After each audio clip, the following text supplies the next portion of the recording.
Yabona manje uma ngisho lento engishoyo hawu ngeke ilungise awuzoza kuthiwa hey sekwenzeke lokhu.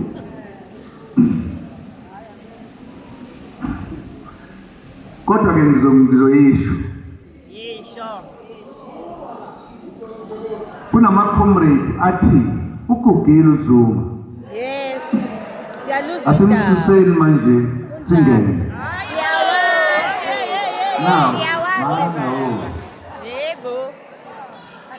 lama-comrade abemaphi uma-ANC iwa phansi iwalahla iwenza konke.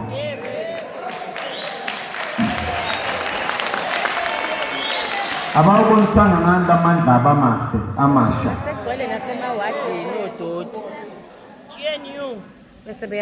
asingadlalini sisemsebenzini omkhulu kabi. Uma ngingantshela manje ukuthi angifuni mina ukuba upresident ngambuya khona lapha nginandaba nalona ngithi angifuni noma nithi hey siyafuna ngithi no ngiphendula wrong funa ungifosa ngento ongayifuni no tender because comrade sidlala ngathi thina. You know, ngijabule kabi ucomrade omunye lapho bechaza into lapha ngendaba women. Ake nginibuze. I-organization yamakhosikazi ibuzwa kuthiwa yi-Women's League. Yaqala ubani phi? Yakwakho yayiphi yakho? ANC, ANC. Oh, nilapha nina kodwa futhi niku-ANC.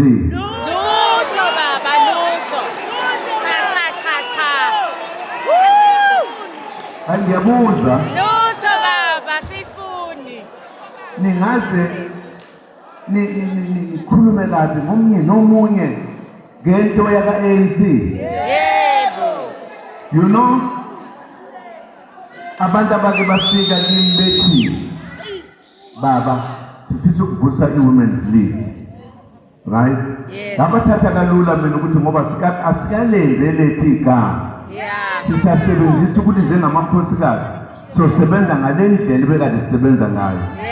Thina asikwazi ukuze identify hayi nokuthi into efaniswayo into ewu-ANC. Exactly.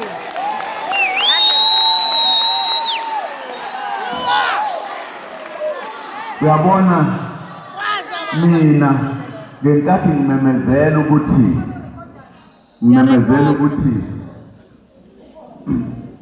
angizi kuyivotela i-ANC ngizovotela umkhonto wesizwe phansi kodwa ngizi ukuresigna ku-ANC ngiyofela khona.